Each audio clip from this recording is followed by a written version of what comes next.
주한미군 철수 문제로 떠들썩했던 요 며칠 에스퍼 장관이 철수 명령을 내린 바 없다고 일축하면서 일단 잠잠해진 상황입니다. 하지만 행간을 좀 읽어야겠죠. 철수 명령을 내린 적은 없지만 병력 배치를 최적화하기 위해서 순환 배치에서 효율성을 감안하겠다. 즉 철수는 아니지만 재배치는 가능하다로 들리긴 했습니다. 사실 이런 추론은 지난 화요일에 있었던 영국의 국제전략문제연구소에서 에스퍼 장관이 발언했던 전체를 들여다보면 정확히 파악할 수 있습니다. 실질적인 타겟은 중국이고 또 중국을 견제하기 위해서 최고로 효율적인 병력 배치를 하겠다는 것이었습니다. 남중국해에서 중국의 불법적인 인공섬 건설과 영해 주장에 대응하기 위해 항행의 자유와 같은 훈련을 계속하고 또 대만에 무기를 판매한다는 이야기가 이어졌습니다. 아시아 전체를 전략 요충지로 보고 그 일환으로 한국에 가장 적절하고 효율적인 방식으로 미군을 배치 또 주둔시키겠다는 뜻이었습니다. 한국에 있는 미군은 거대한 지구의 패권 경쟁 속에서 마치 하나의 패처럼 움직이는 것 같습니다. 코로나19가 전 세계를 휩쓰는 가운데 남미 대륙 국가들 상황이 매우 심각합니다. 세계에서 확진자 수가 두 번째로 많은 브라질의 경우 보소나루 대통령을 비롯해 대통령실에서도 100명이 넘는 확진자가 발생한 것으로 알려졌습니다. 이런 가운데 대통령이 코로나 치료를 위해 구충제를 복용하라고 말하면서 또다시 구설에 오르기도 했죠. 임수진 대구 가톨릭대 스페인어 중남미 학부 교수와 함께 브라질을 비롯한 남미 국가들 현재 상황 짚어보겠습니다. 어서 오세요, 교수님. 네, 안녕하세요. 네, 유튜브 TBS FM 들어오시면 보이는 라디오로도 함께 하실 수 있습니다. 브라질 상황이 엄청 심각하더라고요. 근데 사실 브라질이나 남미 국가들이 좀 멀리 떨어져 있잖아요. 그러니까 확 감이 안 오거든요. 체감이 잘 안 돼서 그런데 굉장히 심각하다라는 얘기가 지금 나오고 있고 뭐 대통령 걸렸던 얘기부터 시작해서 행정부 관료 뭐 전부 막 지금 100명? 네. 아주 속수무책으로 당하고 있는 것 같아요. 얼마나 심각합니까? 네, 지금 브라질의 경우에 인구가 2억 2천만 정도 되는데요. 네. 지금 이제 확진자가 216만 명 이상으로 지금 알려져 있고요. 지금 장관을 비롯해서 뭐 지방 정부의 경우에는 상파울루 시장을 비롯해서 지금 이제 많은 수의 그 확진자가 있다고 하는데 어제는 이제 또 새롭게 이제 교육부 장관하고요, 시민권 장관이 또 감염이 됐다라는 그런 소식이 들려왔습니다. 이 우리 보통 고위직에 있는 분들은 뭐 아무래도 방역이나 철저한 데를 다니니까 안 걸릴 거라 생각하는데 거기는 대통령부터 시작해갖고 지금 어떻게 이렇게까지 심한가? 그러니까 브라질의 의료 체계가 안 좋아서 그런 건가요? 이 의료 체계 자체는 이제 공공의료보험이에요. 네네. 그래서 이제 누구나 그 원하는 국민들은 이제 정부가 그 제공하는 의료 그 혜택을 받을 수가 있습니다. 네. 근데 무료긴 한데 이제 이것이 그 의료의 질에 있어서 지금 이제 의료의 질이라든가 그다음에 코로나에 대응할 수 있는 의료 시스템을 갖추고 있느냐 이제 이런 부분에서 문제가 되고요. 그러니까 지금 확진자가 너무 많기 때문에 지금 네. 역학조사라든가 혹은 그 입원해서 치료를 받을 수 있는 이런 기회가 없기 때문에 이제 감염에 이렇게 노출될 수밖에 없는 그런 구조입니다. 그렇군요. 방역은 뭐 잘 안 되고 있나요? 그러면은 우리같이 뭐 이렇게 좀 철저하게 한다든지. 예, 다른 중남미 국가들은 초반에 이제 봉쇄를 시작했거든요. 네, 예, 네. 국경을 봉쇄를 했는데 이제 브라질의 경우에는 지금 브라질이 연방 국가인데 연방 차원에서 방역은 없었습니다. 네, 그런데다가 대통령은 이제 초반부터 그러니까 방역이냐 아니면 경제 활동이냐 이것을 두고 이제 방역에는 이제 거의 무관심한 듯한 네네 그렇게 해서 이제 경제 활동을 좀 강조를 네네. 했었고요. 그런데 이제 지방 정부는 또 강력한 방역을 또 실시를 해왔고 이런 부분에서 이제 서로 간이 그 주정부와 그 연방 정부의 갈등이 있으면서 또 이제 그런 혼선이 있었습니다. 그런 게 있는 것 같더라고요. 그러니까 연방제를 채택하고 있는 국가 같은 경우는 이제 주정부가 힘들이 좀 있잖아요. 그러다 보니까 연방 차원에서 뭘 강하게 하기도 힘들고 한다고 해도 말 잘 안 듣고 뭐 이런 불협화음 같은 게 있어서 더 힘든 게 아닌가라는 생각도 들더라고요. 네, 이제 한국 교민들이 많이 사시는 이제 상파울루주 같은 경우에 그렇죠. 예, 상파울루 주정부 차원에서는 아주 초반부터 이제 강력하게 그 봉쇄를 했었고 그리고 이제 격리도 이제 높은 수준의 이제 격리를 이제 했었거든요. 네. 그런데 이제 또 상파울루 또 시와의 또 갈등도 있었고요. 이제 그러면서 초반에 그러니까 방역을 제대로 못한 그런 탓이 있습니다. 그렇군요. 브라질 교민 몇 분이나 계시나요? 지금 브라질 교민이 한 500만 정도로 지금 말씀하는데 500만이요? 한국 교민이? 네. 한국 교민이요? 아니, 네네. 네, 죄송합니다. 네. 예, 한국 교민이 지금 그 우리나라 그 교민들 중에는 지금 가장 그래서 국민들 네. 중에 지금 제가 정확한 정확히 지금 숫자가 기억이 지금 지금 갑자기 여쭤봐갖고. 숫자가 지금 기억은 네. 안 나는데요. 지금 이제 교민들도 상당히 지금 이제 어려움을 겪고 그렇겠죠. 있어서 그래서 지금 한국으로 들어오는 분들도 계시고요. 아. 그러나 이제 한인회 차원에서 굉장히 이게 서로를 돕는 그런 연대 활동을 많이 하고 있습니다. 그렇군요. 저 예전에 어떤 이제 TV 영상에서 한국 교민들이 브라질에서 굉장히 환영받고 잘 살고 있는 모습들 봤었거든요. 그래서 갑자기 생각이 나서 여쭤봤는데, 근데 이 보소나루 대통령 어떤 사람이니까 뭐 지금 너무 기인에 가까운 행동들을 많이 해서 지금 언론에 많이 오르내리고 있잖아요. 아, 어떤 분이 어떤 사람이에요, 도대체? 이제 뭐 미국의 트럼프 대통령과 상당히 비슷한 딱 감이 오네요. 이렇게 얘기하시니까. 그래서 처음부터 그러니까 대통령의 그 당선이 됐을 때부터 네네. 이제 극우 성향의 이제 그러한 성향을 보였고요.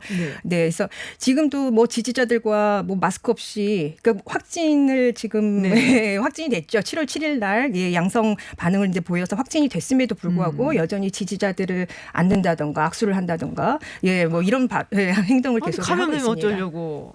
이게 약간 좀 상식적으로 이해할 수 없는 방법이잖아요. 뭐 구충제를 복용하라든지 뭐 그 클로로킨이라고 이미 판명이 났잖아요. 안 된다고. 근데 그리고 막 확진이 된 상태에서 기자회견을 막 하고 막 이랬는데, 이렇게 비상식적으로 이 코로나19 문제를 접근하는 이유가 있나요? 지금 현재로서는 이제 브라질 같은 경우는 지금 이제 그 대통령이 생각하기에요. 일단 경제 우선.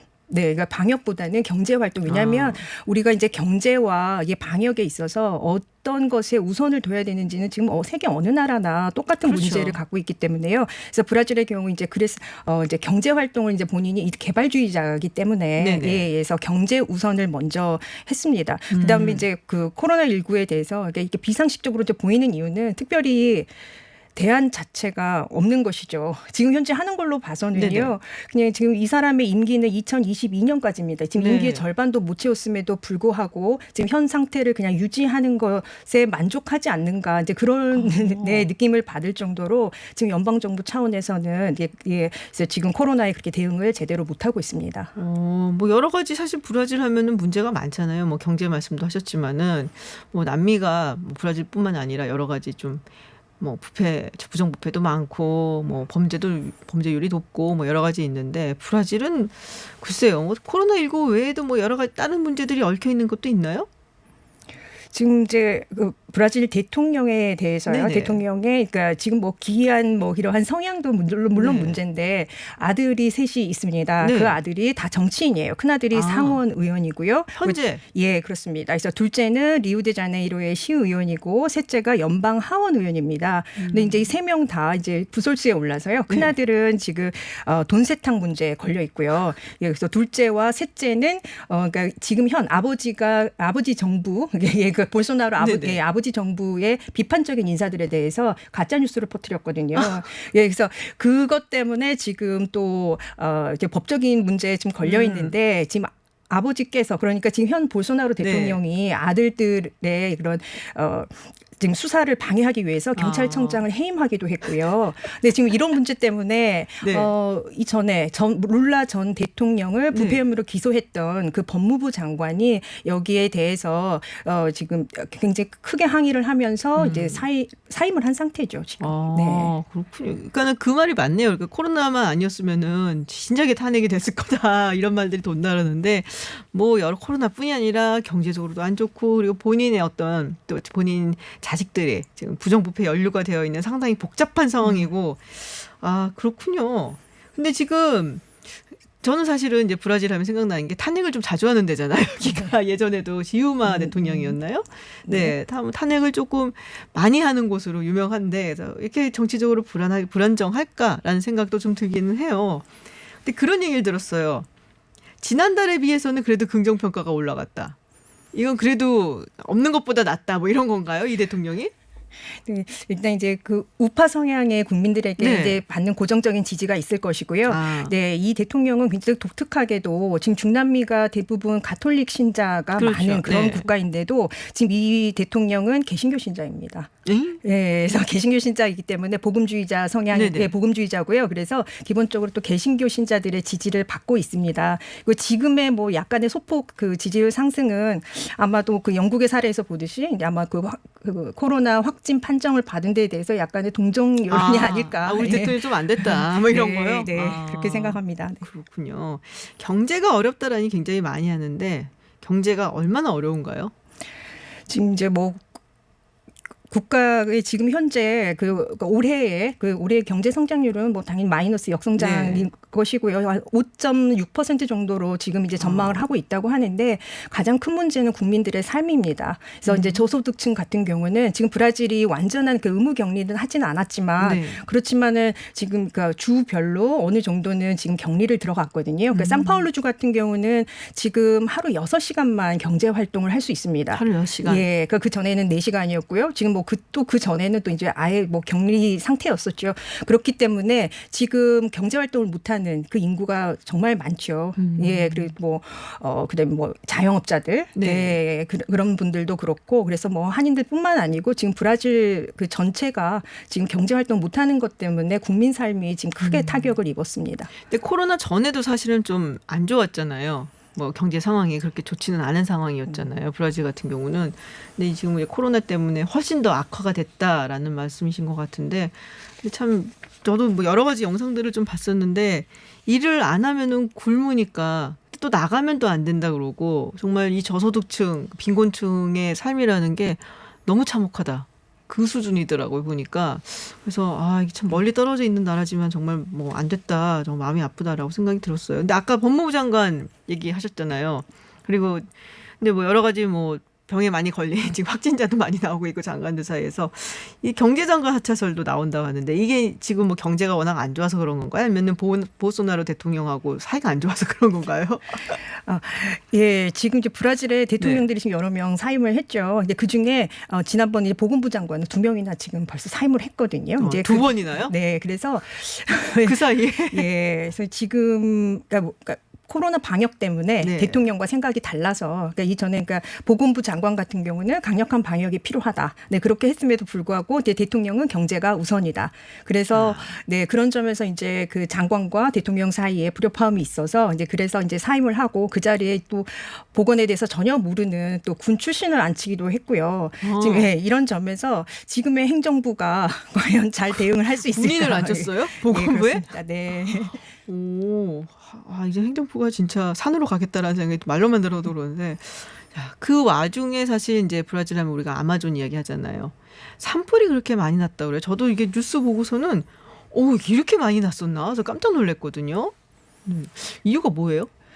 그러니까 말씀드렸듯이 보소나루 대통령이 개발주의자입니다. 개발 우선이고 그리고 그 대통령의 그 대통령 주요 공약 중에 하나가 아마존 개발이었거든요. 네, 그래서 아마존을 이제 개발을 하기 위해서 개발을 위한 벌목. 그래서 이제 네, 그러다 보니까 이제 산불이 그냥 뭐 우연으로 발생한 게 아니고요. 예, 벌목을 하기 위해서 불을 지른 것이 그렇게 해서 이제 잡히지 않는다거나 네, 좀 그런 상황입니다. 그러니까 벌목을 하려고 불을 질렀는데 이게 잡히지 않게 됐다. 네, 그렇습니다. 네. 아니 근데 우리가 정말 남의 나라에서 우리가 간섭을 할 수는 없지만 우리가 이런 아마존 정도는 우리가 보존을 좀 해줘야지 지구도 좀 좋잖아요. 숨을 쉴 수가 있고. 네. 근데 이게 완전 경제 발전 위주거든요. 이 사람이 보니까. 벌목을 하다가 불을 졌다. 아마존에서도 코로나 환자 나온다면서요. 예, 아마존에서 그 코로나 환자들은요, 아마도 그러니까 그 개발을 위해서 들어간 사람들, 그러니까 광산 개발업자나 혹은 이제 벌목업자들로 지금 추정을 하고 있어요. 그 환자들이. 네, 그래서 그 사람들이 옮겼을 것이다. 옮겼다. 예, 원주민들에게 옮겼을 것이다. 그렇게 지금 추정을 하고 있어요. 그러니까 원주민들 같은 경우는 외부 접촉 없이 이렇게 살았잖아요. 고립돼서 살았기 때문에 아무래도 이러한 바이러스에 취약하죠. 그래서 지금 확진자가 이제 상당히 많이 늘어났습니다.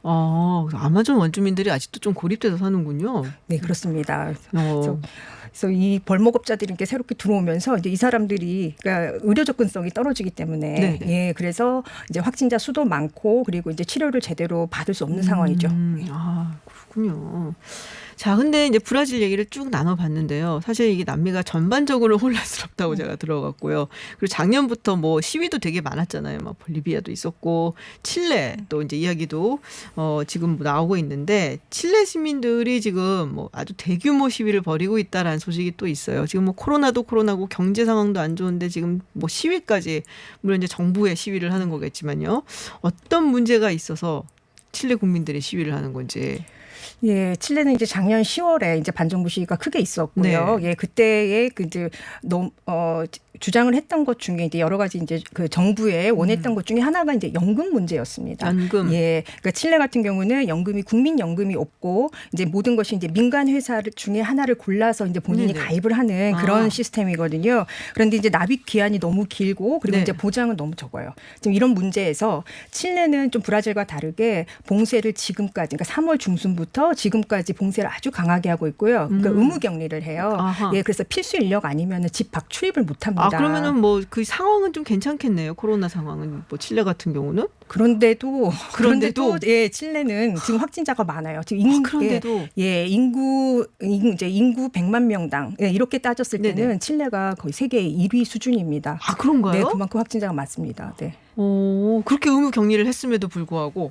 예, 지금 하루에 3시간만 바깥 출입이 허용이 된다고 네. 하거든요. 이제 그럼에도 불구하고 이제 3시간을 또 이렇게 잘 나갔을 때 그 기회를 이용해서 잘 이제 쓰시는가 봐요. 그래서 그때 격리를 함에도 불구하고 아무래도 이제 저소득층은 좀 네. 더 이제 그 밀집돼서 생활을 그렇죠. 할 수밖에 없고요. 위생도 아무래도 떨어질 예. 수밖에 없고. 네, 그래서 그다음에 또 여기도 또 의료 접근성이 이제 좀 떨어지기 때문에 네네. 그다음에 또 문제는 확진자가 너무 많은데 비해서 이제 병상 규모를 할지 코로나 대응 아하. 체계가 부족하기 때문에 네. 아주 응급 환자 아니고서는 병원에 입원할 수가 없어요. 그러니까 이제 격리 자체가 사실은 잘 안 되는 거죠. 그렇군요. 근데 전 사실 그걸 본 적이 있는 것 같아요. 산소통 구하러 다니는 국민들을 본 적이 있는 것 같아요. 그러니까 병상수가 모자라갖고 병원에 가질 못하고, 근데 코로나 환자 같은 경우에는 이제 그런 산소 같은 게 언젠가는 필요할 수도 있어서 가족들이 구하러 다닌다, 뭐 이런 얘기를 본 것 같은데, 근데 이 연금 같은 경우요. 그래서 연금 때문에 시위를 한다고 하셨잖아요. 예. 그래서 지금 연금의 그 네. 10%를 그러니까 중도 인출을 해달라고 중도 하는 인출. 것이고요. 예, 지금 이제 며칠 후면은 이제 상원 표결을 합니다. 네. 예, 그래서 이제 상원에서 통과가 되면 10% 좀 받을 수 있을 것 같은데요. 그러니까 중도 인출조차 안 되는 거였거든요. 네네. 그런데 지금 이제 칠레 같은 경우는 국가에서 어떤 보조금 지급이 없었어요. 그러니까 이걸 가지고 이걸 10% 그러니까 연금을 중도 인출하는 것으로 해서 어느 정도 국민들의 이제 그 생활고를 해결해 주려는 그런 네네. 의도입니다. 그렇군요. 자, 그러면 이건 뭐 해결이 되면 시위는 좀 잦아지는 건지 또 궁금하기도 한데, 근데 참 모르겠어요. 이렇게 남미 국가들 보면 또 다 그런 건 아니지만 몇몇 국가들 보면은 이제 대부분 막 국영화, 뭐 베네수엘라 같은 경우 대표적인 케이스인데, 그래서 뭐 망했잖아요, 사실상. 그래서 뭐 민영화를 요구하는 목소리도 있다고 하는데, 또 민영화라고도 늘 정답만은 아닌데 오죽하면 그럴까 싶은 생각도 들기는 해요. 근데 국민들이 그런 얘기도 한다고 들었거든요. 뭐 공공 서비스 같은 걸 차라리 민영화를 해달라. 네, 칠레 같은 경우는 지금 다 너무 이제 민영화를 칠레 해서 다 민영화를 해서. 예. 이제 민영화를 야. 해서 이제 그 문제고요. 예. 그래서 지금 이제 국가에서 어느 정도 그러니까 기본적으로 마땅히 누려야 될 여긴 또 것을 베네수엘라랑 다르군요. 네, 칠레는 너무 민영화를 해서고요. 베네수엘라는 또 독특하게 다른 중남미 국가와 다르게 이렇게 신자유주의를 크게 받아들이지는 그렇죠. 않았어요. 네네. 네, 그래서 이제 베네수엘라가 좀 독특한 경우고요. 칠레는 이제 또 너무 민영화를 시켜서 이제 그래서 모든 게 이제 민간의 기능이 있기 때문에 그렇죠. 값이 계속 올라가겠죠. 네, 그래서 지금 그런 상황이기 때문에 이제 그 헌법의 그 기본권으로서 이제 국민들이 누려야 할 것들을 보장해 달라. 이제 그것을 이제 지금도 작년부터 계속 요구를 하고 있습니다. 그렇군요. 참나.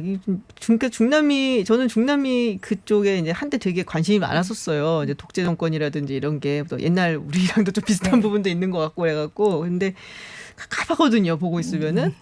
네, 근데 칠레 같은 경우는 지금 그래서 굉장히 문제가 있고, 또 베네수엘라는 또 베네수엘라대로 뭐 모든 그런 어떤 돈을 벌어들 수 있는 걸 정말 국영화 시켜버리는 바람에 제대로 안 되고 있어서 그것 때문에 또 굉장히 국민들이 괴로워하고 있는데, 자, 지금 칠레 정부가 헌법 개정하겠다라고 이야기를 했었습니다. 언제 해요? 이거 한다는 얘기 꽤 오래 나온 것 같은데. 예, 원래는 이제 4월에 하기로 했었는데요. 네, 지금 이제 코로나 상황이 안 좋아서 지금 칠레 같은 경우는 8월까지 이제 의무 격리를 하기로 했거든요. 아, 그래서 네. 투표를 못 하는 거예요? 네, 그래서 이제 연기가 됐습니다. 근데 그게 이제 10월 25일입니다. 아, 10월 원래 4월에 하기로 했는데 6개월 정도 그러면은 이게 연기가 된 거네요. 네, 그렇습니다. 네. 근데 우리 교수님께서는 이 중남미 쪽을 계속 연구를 하셨잖아요. 네. 굉장히 참 어떻게 보면은 중남미가 발전 가능성이 굉장히 많은 곳이었잖아요. 자원도 굉장히 풍부하고. 근데 이렇게까지 힘들게 될 줄은 사실 몰랐거든요. 고질적인 문제가 있을 것 같아요. 뭐라고 보세요? 네, 이게 아주 그러니까 오래전부터 네. 있어온 건데요. 그러니까 스페인, 포르투갈 이제 식민지 시대 때부터 있어온 것이다. 이제 우리는 그렇게 지금 하는데 보는데, 그러니까 불평등이 가장 큰 문제입니다. 불평등. 네, 이제 사회적 불평등이 너무 심해서 이번에 이제 코로나 때문에 코로나를 사실 이거로 그 부자병이라고.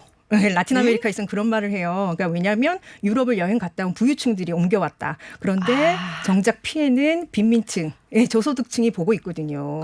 예, 그래서 이분들은 사실 그 저소득층, 빈민층은 그러니까 격리 자체가 그러니까 어렵죠. 아무래도 이게 브라질 같은 빈민가에서 이렇게 붙어서 살고 이러다 보니까 이게 밀집되어서 사는 이 사람들은 진짜 확진이 되어도 치료는 제대로 받지 못하고 네. 부자들은 자기네들 살고 있는 아파트에 가수들 불러서 또 그렇게 코로나가 있나 이제 이런 생각이 들 정도로 본인들은 이렇게 즐기면서 살았거든요. 바로 이렇게 부의 불평등의 문제 이제 이것을 이제 해결을 하지 않고서는 지금 코로나에 걸려도 벌써부터 이제 부유층과 그다음에 이제 저소득층의 이런 치료받는 것부터 네네. 다르잖아요. 그렇죠. 예. 그렇기 때문에 지금 중남미는 아무래도 이 코로나가 앞으로 글쎄 1년 이내에 잡힐 것 같지는 않습니다. 그래서 지금 저희가 한 3년까지도 이렇게 지금 생각을 하고 있어요. 왜냐하면 지금 브라질 인구가 2억이 넘는데 네. 브라질이 지금 거의 남미 대부분 국가와 지금 국경을 맞대고 있거든요. 네네. 그래서 이게 조기에 이게 진화가 되지 종식되기는 어려울 것 같다. 네. 이제 그렇다면 이제 또 이렇게 경제 활동을 비롯해서 저희 앞으로는 이런 불평등의 문제가 더 심각해질 것 같다. 그렇죠. 그렇게 보고 있습니다. 이게 2, 3년 계속된다면 국가 시스템이 유지를 할 수 있을까요, 제대로? 네, 지금 이제 그런 점에서 이게 정치 리더십이 이제 굉장히 지금 중요하고요. 근데 그렇게 해서 강한 리더십을 보여준 국가는, 그러니까 예를 들면 우루과이나 파라과이 같은 경우는 지금 확진자가 많이 안 나오고 있어요. 초반부터 그랬고요. 지금도 그래서 거의 뭐 종식이라고 선언은 하지는 않았지만 거의 이제 정상 활동이 가능할 정도로 네. 지금 그렇게 하고 있고 이제 그렇지 않은 경우가 이제 걱정이죠. 특히나 이제 뭐 경제 문제 이걸로 인해서 지금 어느 정도 좀 격리 상태이기 때문에 반정부 시위가 크게 일어나진 않겠지만 그러나 정치 불안정은 좀 상당 기간 있을 걸로 생각합니다. 네. 그러니까 결국 또 이제 리더십의 문제를 얘기를 하지 않을 수가 없을 것 같습니다. 네, 잘 모르는 중남미 이야기 좀 들어보기 위해서 저희가 특별히 오늘 또 모셨습니다. 네, 브라질 상황 빨리 나았으면 좋겠고요. 누구든 안 아프면 좋죠. 사실 지구촌에서 함께 살아가야 되는 건데요. 네. 브라질, 칠레 그리고 중남미 이야기 들어봤습니다. 임수진 대구 가톨릭대 스페인어 중남미 학부 교수와 함께했습니다. 오늘 고맙습니다. 네, 감사합니다.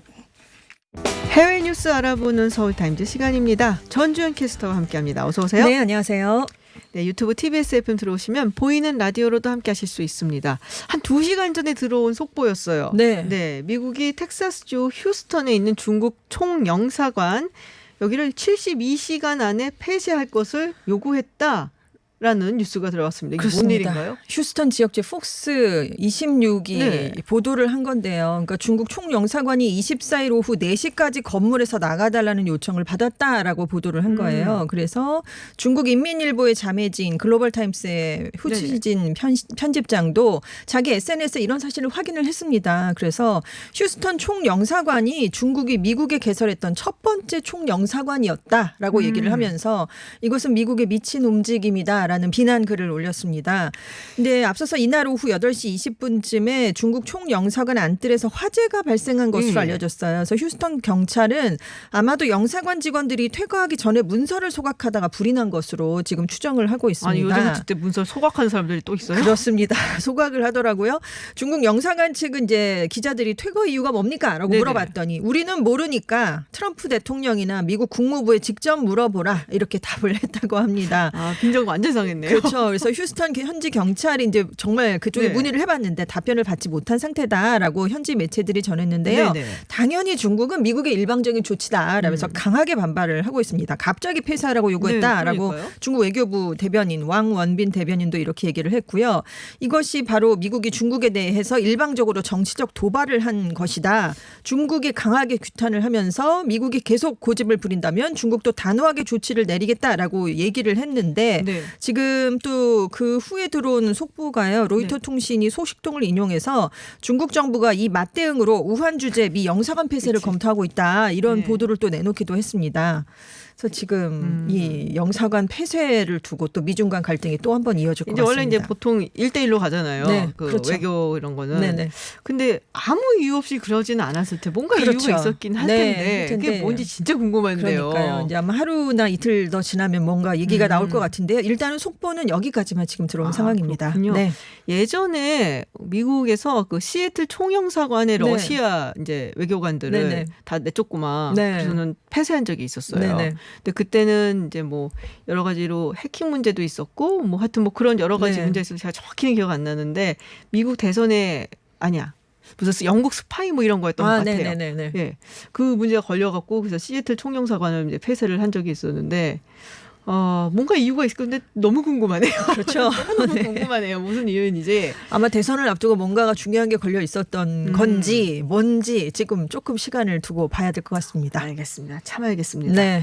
자, 트럼프 대통령이 지금 뭐 예전에 처음에는 매일매일 나와서 네네. 브리핑을 했었잖아요. 네. 근데 굉장히 오랜만에 코로나19 관련 브리핑을 했는데 네. 약간 약한 모습을 보이고 있습니다. 그답지 않게. 그 석 달 만에 재개했어요. 네. 그때 몸속에 살충제를 주입하면 안 되냐 이렇게 얘기했었잖아요. 네네네. 그 이후에 파문이 커지면서 그런 브리핑 중단해서 4월 말부터 중단이 됐었거든요. 근데 이번에 석 달 만에 재개가 되긴 했는데 대개 트럼프 대통령 뒤에 앤서니 파우치 국립 알레르기 전염병 연구소 소장이라든가 데비 벅스 백악관 코로나19 대응 조정관 등이 함께 있었는데 네네. 오늘은 트럼프 대통령 혼자만 단상에 올라서 한 30분 정도 브리핑을 가졌습니다. 그래서 코로나19 대응과 관련해서 좀 마스크를 써야 된다. 이 얘기를 또 이틀 연속 강조를 했어요. 그러면서 굉장히 낙관적이라고 그동안은 얘기를 많이 그렇죠. 했는데 아마도 더 나빠질 수 있다. 발병이 더 확산될 수 있다. 이렇게 얘기를 해서 굉장히 달라진 모습을 보였습니다.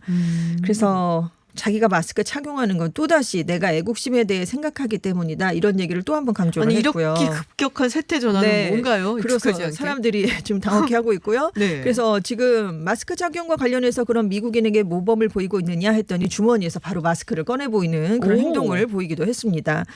그래서 지금 그 와중에도 그래도 사망자는 감소했고 코로나19 치료와 백신 개발에도 진전이 있다. 이걸 여전히 또 이제 약간 낙관적인 방향에서 내세웠고요. 그리고 이제 상황이 더 악하면 그럼 누구에게 책임이 있겠습니까? 이걸 또 물어봤거든요. 네. 나에게 책임이 있다고 할 수 있다면서도 주지사들을 거론해서 우리 모두 책임이 있다. 이렇게 얘기를 또 해서 혼자 죽을 순 없어. 네, 그래서 약간. 주지사들도 다 책임이 있다. 이렇게 좀 애둘러 얘기를 했습니다. 그렇군요.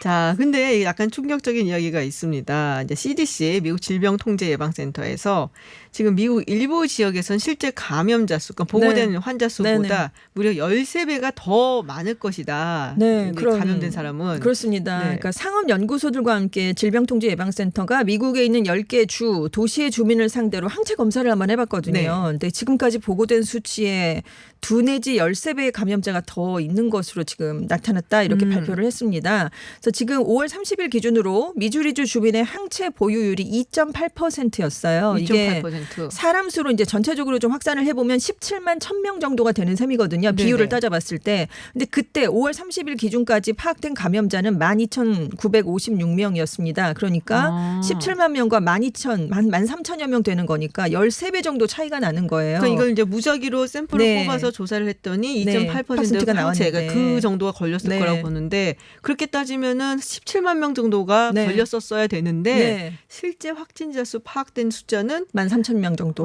그러니까는 한 13배 네, 네. 정도로 우리가 추정을 해봐야 된다는 네, 거죠. 그렇습니다. 그래서 대부분의 감염자를 그때 미주리 미주리주 보건당국이 놓쳤고 이들이 지역의 대규모 발병에 기여했을 수 있다는 걸 이번 결과가 나타낸다 이렇게 얘기를 했고요. 지금 미주리주는 한 13배지만 유타주는 추정 감염자가 확진자의 한 2배 정도. 그러니까 실제 감염자가 최대 13배고 지금 뭐 2배에서 13배까지 다양하게 지금 주별로 나타난 것으로 지금 조사가 됐습니다. 뭐 지금 나오는 확진자 수보다는 다 네, 많을 것이다. 그렇습니다. 지금 코로나19 항체 형성률이 가장 높은 곳이 뉴욕시예요. 아무래도 좀 심했으니까요. 5월 초 기준 뉴욕시에서 인구의 거의 24%가 항체를 보유하고 오. 있었는데 그래도 집단 면역 형성 기준은 한 60에서 70%니까 여긴 여전히 못 미치거든요. 그렇기 때문에 전문가들은 이번 연구 결과는 자연스럽게 집단 면역으로 이걸 극복할 수 있다. 이런 환상을 깨는 것이다. 뭐 스웨덴 이렇게. 듣고 있나? 네. 그렇게 얘기를 했습니다. 아무튼 미국의 확진자가 22일 오전 현재 400만 명을 넘어서 402만 5,460명을 기록했습니다. 자, 이제 주한미군 철수 이야기 뭐 이런 얘기들이 많았잖아요. 네. 근데 뭐 그런 움직임이 정말 있는 것인지 일단은 에스퍼 장관은 네. 뭐 우리가 철수 명령 내린 적은 없다라고 없다. 네. 이렇게 얘기를 했습니다만 그렇습니다. 이 관련돼서 미국 하원이 이제 제동을 걸었고요. 네. 또 트럼프 대통령이 한미 상호방위 조약을 독단적으로 탈퇴하는 것 네. 이거를 이제 막는 안건이 하원에 제출이 됐다라는 그렇습니다. 얘기가 있습니다. 미국 하원이 21일에 주한미군 감축을 제한하는 조항이 담긴 7,400억 달러 우리 돈으로 885조 원 규모의 2021 회계연도 국방 수권 법안을 통과시켰습니다. 굉장히 좀 많은 표 차이로 통과를 네네. 시켰어요. 이 법안에는 정부가 독자적으로 주한미군의 병력을 현재 수준인 28,500명 이하로 낮추는 걸 금지하는 조항이 포함됐습니다. 그리고 만약에 감축을 하려면 정부가 국가 안보에 문제가 없고 북한의 위협이 감소했다라는 걸 꼭 입증을 하도록 했고요. 마찬가지로 독일, 아프간에 주둔한 미군의 경우에도 미국과 동맹국의 안보에 문제가 없다는 점을 정부가 증명을 해야 네. 축소가 가능할 수 있겠습니다. 근데 문제는 이제 다음 주에 이제 상원에 가요. 공화당이 주도하고 있는 거기서 만약에 통과를 하더라도 트럼프 대통령이 거부권을 행사할 그렇죠. 가능성이 큰데 이미 나는 거부권 행사한다 이렇게 얘기를 했거든요. 왜냐하면 지금 이 법안에 네. 남부연합 지도자들의 이름을 딴 군 기지 명칭을 1년 이내에 변경하도록 한 강제 조항이 또 담겼습니다. 그것 때문에. 네, 그래서 이 조항을 들면서 트럼프 대통령이 이미 거부권을 행사한다는 뜻을 아주 단단히 밝혀놓은 상황이에요. 그래서 백악관도 거부권 행사하는 게 맞다 이렇게 또 한 번 지금 확인을 해줬습니다. 그리고 민주당 소속 이제 의원과 또 네네. 이제 상원 의원들이 각각 하원과 상원에 법안을 하나 제출했는데 법안의 명칭이요 한미 동맹 구호죠. 같이 갑시다. 아, 리포트 돼서? 네. 그래서 정부의 한미 상호방위조약 탈퇴나 관련 정책을 변경할 때 최소 120일 전에 소관 상임위에 설명을 하도록 한 그런 내용의 법안인데요. 이 법안을 발의한 베라 의원은 트럼프 정부의 주한미군 감축설 때문에 법안을 제출하게 됐다 이렇게 설명을 했습니다. 그렇군요. 이게 네. 조약이라는 게 네. 사실은 조약을 체결할 때는 어떻게 되는지가 헌법에 나와 있거든요. 네. 상원 뭐 3분의 2 비중 예. 뭐 이런 게 나와 있는데 그렇죠. 깰 때는 어떻게 된다는 얘기는 없어요. 네. 그래서 대통령이 자의적으로 깨는 적이 있어요. 그랬던 그렇죠. 적이. 네. 그래서 맘대로 할 수도 있거든요. 네, 네. 그래서 아마 이 법안을 낸 게 아닌가. 그러니까요. 조약하고 또 이제 네. 또 법안은 한 다른 번. 거니까. 네, 네. 네. 자, 일본 이야기 해보겠습니다. 일본 올림픽 할 수 있는 건가요? 그러니까요. 지금 아베 총리는 1년 연기 결정을 내리면서 완전한 형태로 개최하기를 원한다라고 얘기를 했는데 지금 코로나19가 또다시 일본에서 확산이 되면서 과연 그게 될 수 있을까라는 그러니까요. 얘기들이 좀 나오고 있습니다. 지금까지는 무관중 경기는 절대 안 된다라는 게 일본 내 입장이었거든요. 근데 경기 단체들을 상대로 산케이 신문이 최근에 이제 설문조사를 해봤는데 응답을 한 21개 단체 중에 9개 단체가 무관중 개최에 관해서 긍정적인 답변을 한 것으로 나타났습니다. 그거라도 이제 해야겠다. 그렇습니다. 그래서 뭐 관객이 없는 게 물론 바람직하진 않지만 그래도 선수들하고 이제 좀 밀접한 관계 있는 단체들은 취소보다는 차라리 무관중이라도 하는 게 낫겠다라는 입장을 지금 네네. 보이는 것으로 나타냈어요. 근데 바흐 IOC 위원장은 최근 기자회견에서는 관람객을 줄이면 줄이지 무관중 개최는 원하지 않는다라는 입장을 얘기한 적이 있고요. 도쿄올림픽 패럴림픽 조직위원회 위원장이 모리요시로인데 무관중 개최에 관해서는 약간 또 부정적인 반응을 보이기도 했습니다. 그래서 지금 일본 국민들에게 또 물어봤어요. 네네. 도쿄올림픽을 더 미뤄야 되나 말아야 되나 물어봤더니 지금 중단해야 된다는 답변이 31%, 연기해야 한다는 답변은 35. 그러니까 중단이나 연기해야 된다는 답변을 다 합해보면 66%가 나온 거예요. 그러니까 절반 이상의 일본 국민은 지금 상황이 너무 심각하기 때문에 아무래도 연기를 하거나 뭐 취소를 하거나 이래야 되는 게 아니냐 생각하는 것으로 지금 조사가 됐습니다. 지금 상황에서 뭐 올림픽 뭐 안중에 있겠어요, 사실. 그러니까요. 지금 네. 이걸 지금 1년 뒤에 상황을 생각할 수 있을 만큼 지금 상황이 여유롭지 않거든요. 그러니까요. 네, 그렇기 때문에 약간 부정적인 결과가 나온 것 같습니다. 그렇습니다. 자, 알겠습니다. 네, 해외 뉴스 알아보는 서울타임즈 오늘 여기까지 듣도록 하겠습니다. 네, 지금까지 전주현 외신캐스터였습니다. 고맙습니다. 네, 감사합니다. 에티오피아 정부가 나일강에 건설 중인 르네상스 댐에 물을 채운다고 밝히자마자 이집트, 수단 등 나일강 주변국들의 갈등이 고조되고 있다고 합니다. 지난 10년간 르네상스 댐 문제로 미국과 유엔까지 중재에 나섰지만 모두 실패로 끝났다고 하는데요. 자, 르네상스 댐, 도대체 왜 이 댐을 두고 무력 충돌 우려까지 나오고 있는지 이기범 아산정책연구원 국제법센터장과 이야기 나눠보겠습니다. 어서 오세요. 예, 안녕하세요. 자, 일단은 모르는 분들 많으실 거예요. 저도 사실 생소하거든요. 예. 네, 르네상스 댐 예. 뭔가요? 일단 오프닝에서 두 개를 지적하고 갈게요. 네네. 수단은 갈등이 고조되고 있지 않습니다. 아, 그래요? 이집트하고의 갈등이고요. 네네. 그다음에 그 댐 이름이 정확히 말해야 되겠죠. 네. 그랜드 르네상스. 그랜드 르네상스 댐. 예. 그랜드 르네상스 댐. 이 댐이요. 그 에티오피아 입장에서는요. 네네. 정말 이게 산업화의 상징입니다. 아, 그래요? 우리 한번 생각해 볼게요. 우리나라가 이제 그 60년대 산업화를 하면서 우리나라 입장에서 가장 상징이 됐던 댐이 어디죠? 댐? 예. 댐은 잘 모르겠어요. 저는 경부고속도로밖에 생각이 안 나는데. 예, 비슷한 시기에 만들었죠. 소양강 댐이죠. 아, 소양강 댐. 예, 그 정도의 상징성입니다. 그리고 이 댐은 이제 완공이 돼 가고 있어요. 아, 아직 다 지은 건 아니고요. 예, 다 짓지 않았습니다. 네네. 2011년부터 짓기 시작을 했고 네. 23년에 이제 완공이 됩니다. 아. 근데 에티오피아 정부는 어차피 지금 공정률이 70%가 넘었으니까 네네. 이제 물을 채워가면서 완성해 가면 되는 거 아니냐. 아, 좀 써가면서. 예, 물을 채운다는 거죠. 이게 아프리카에서 제일 큰 댐이라는 의미가요. 네. 소양강 댐의 25배입니다. 어? 예, 소양강 댐 굉장히 물 많잖아요. 그러니까요. 예, 거기에 25배. 25배. 예. 우와. 이게 굉장히 큰 댐이고 가장 큰 쟁점이 뭐냐면은 네. 지금 물을 채우는데 몇 년 걸릴까요? 모르겠는데요. 예, 그렇죠. 네. 에티오피아 정부는 지금부터 채워도 네. 6년은 걸린다. 아, 규모가 그렇게 크군요. 예. 그러니까 소양강 댐의 25배입니다. 아. 근데 이집트 정부는요. 네. 채우지 말란 얘기는 아니에요. 네네. 근데 좀 한 12년에서 21년 정도를 걸쳐서 채우면 천천히 채워라. 예, 천천히 채우라는 거죠. 아, 왜요?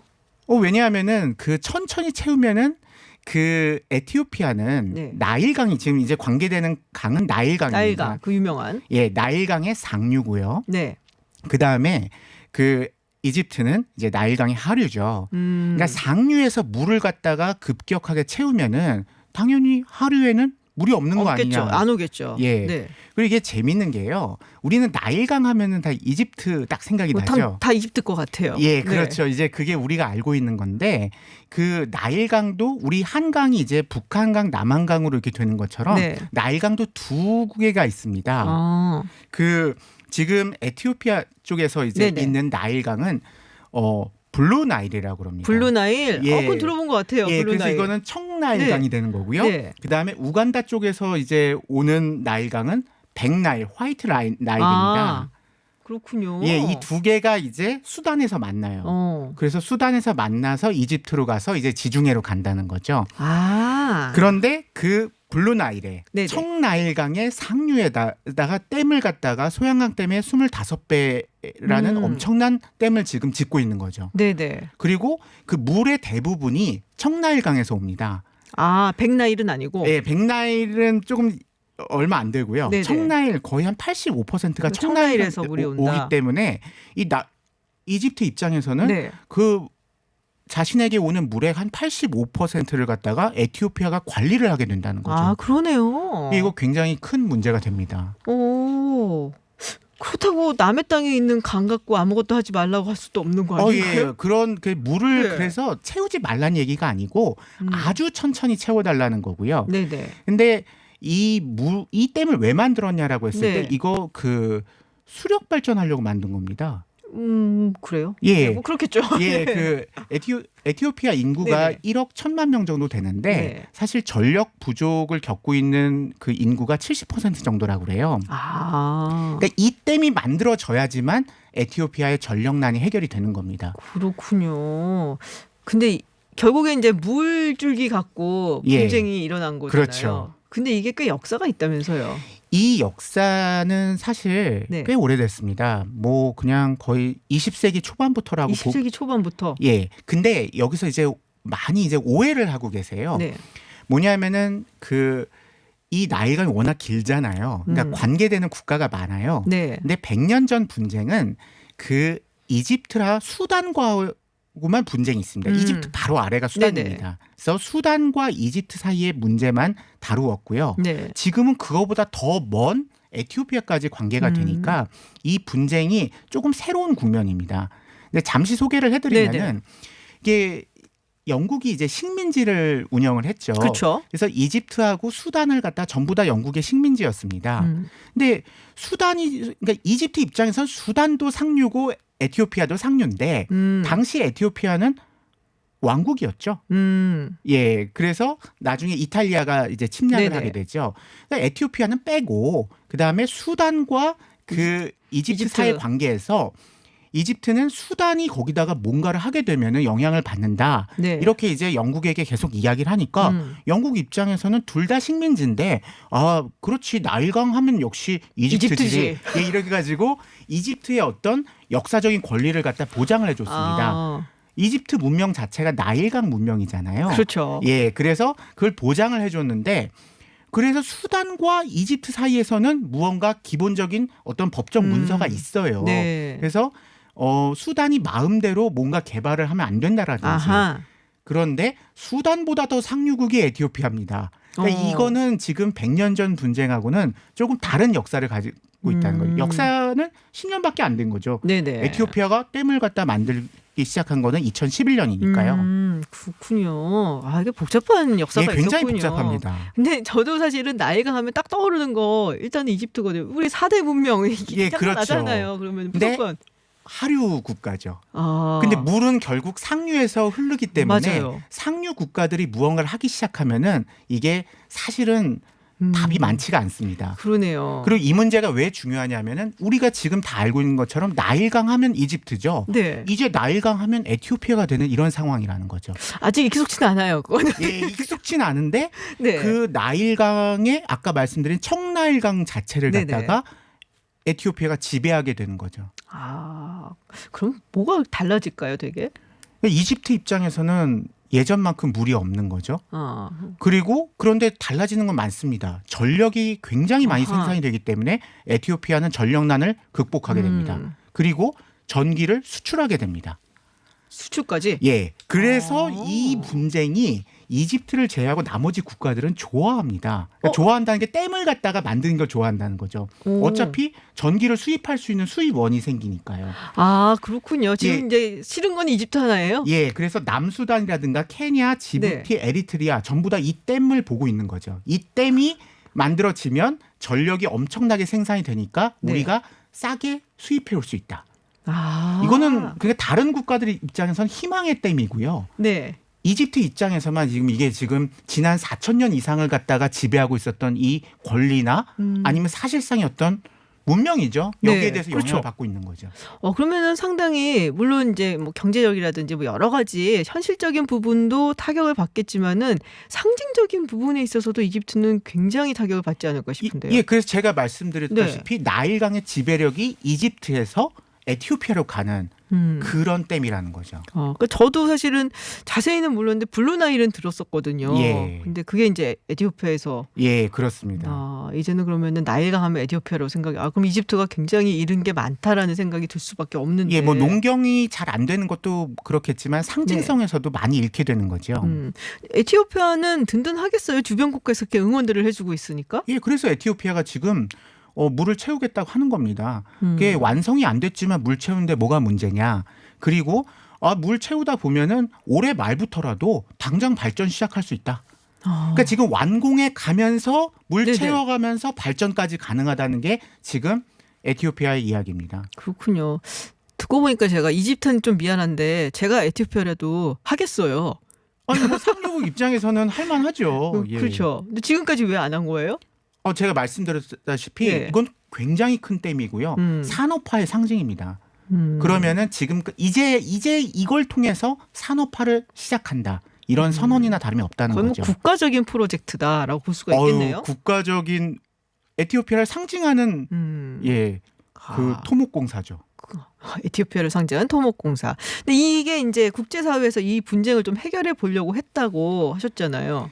지금 사실 코로나 사태만 아니면요. 이미 트럼프 대통령이 이 두 그 이집트하고 네. 아마 이제 에티오피아의 그 정상들을 불렀을 겁니다. 그러니까 지금 이미 시도를 했고요. 네네. 근데 지금 코로나 사태 때문에 이게 미국도 어떤 그 주도권을 갖기가 쉽지 않은데 사실 이집트가 원하는 거는 미국이 해결해 달라 이 얘기입니다. 그러니까 에티오피아는 지금 물 채우겠다는 거잖아요. 네네. 근데 에티오피아나 이집트나 둘 다 미국하고 가까우니까 네. 미국이 그 카터 대통령이 나섰던 것처럼 아니면은 뭐 클린턴 대통령이 나섰던 것처럼 좀 나서 달라는 겁니다. 이 물 분쟁은 굉장히 중요하고 그래서 뭐 예를 들어서 이게 해결이 안 되면은 이집트가 뭐 전쟁을 불사한다. 뭐 이런 이야기가 나오는데 진짜요? 그거는 미국이 개입하라 이 얘기입니다. 뭐 실제로 할 생각이 예, 있는 건 실제로 아니고. 한다기보다는 미국이 나서라는 건데 지금 미국이 나설 입장이 아니에요. 네. 올해 특히 2020년은 대선의 해고요. 그렇죠. 예, 그다음에 코로나가 있고요. 네. 지금 미국은 뭐 오늘 또 이제 중국의 이제 영사관, 총영사관 예. 폐쇄 뭐 이런 얘기도 나오고 지금 미중 갈등은 있겠지만은 여기에 지금 해결할 수 있는 여력이 없습니다.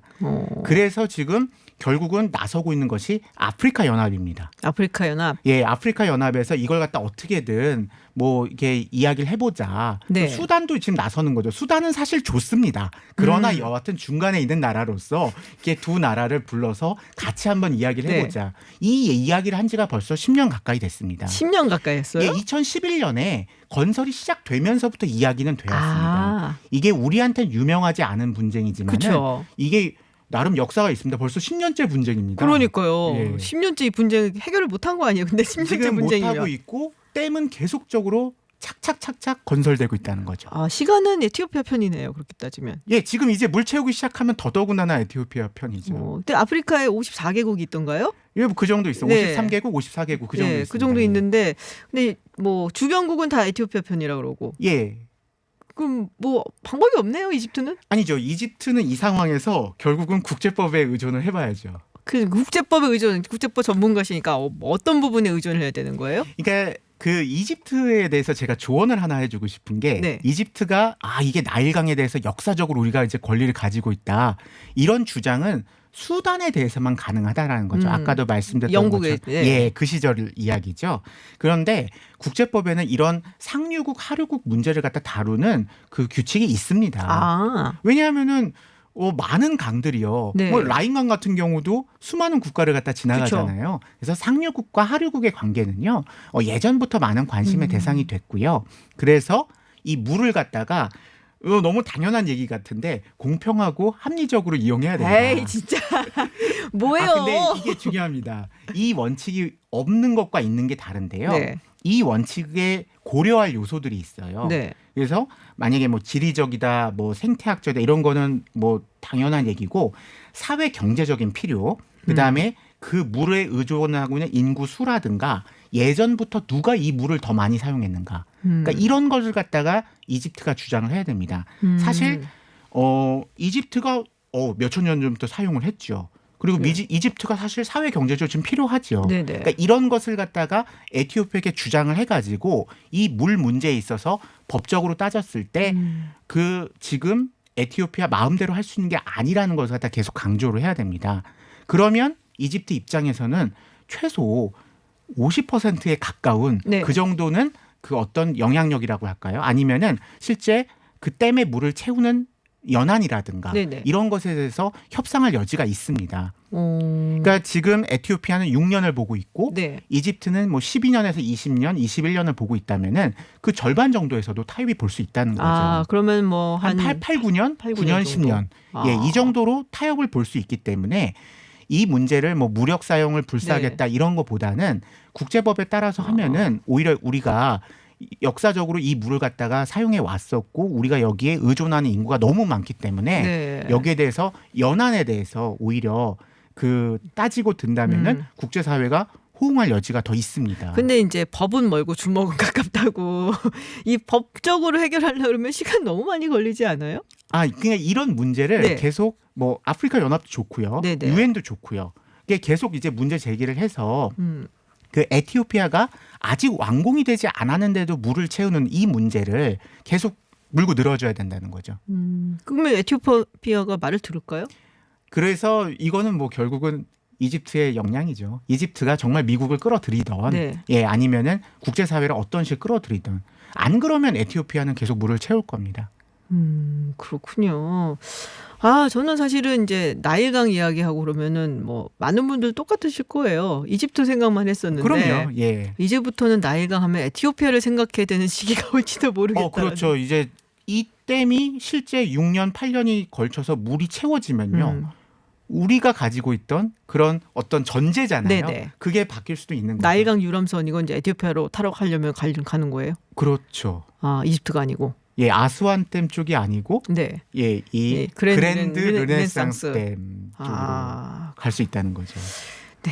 자, 아프리카 쪽은 저희가 사실은 이게 많이 신경을 안 쓰기 때문에 잘 모르는데 오늘 벌써 10년째 분쟁이 있다고 하는 그랜드 르네상스 댐 이야기 그리고 더불어서 이제 강을 그럼 우리가 어떻게 구분을 해서 소유를 할 것인가라는 이야기 또 국제법에 관한 이야기 뭐 굉장히 자세하진 않습니다. 이에 관련된 국제법이 매우 상식적인데 어쨌든 그에 관련된 국제법도 있다는 이야기까지 한번 들어봤습니다. 네, 월드 클래스 시간이었습니다. 지금까지 이기범 아산정책연구원 국제법센터장이었습니다. 고맙습니다. 예, 고맙습니다. 네, 흐르는 곡 마이크 부블레 홈입니다. 네, 집으로 향하시는 분들 많으실 것 같은데요. 운전 조심하시고요. 돌아가시는 길 편안하시길 바랍니다. 김지윤의 이브닝쇼 오늘 방송 여기까지입니다. 저희는 내일도 6시 10분에 여러분을 기다리겠습니다. 지금까지 김지윤이었습니다.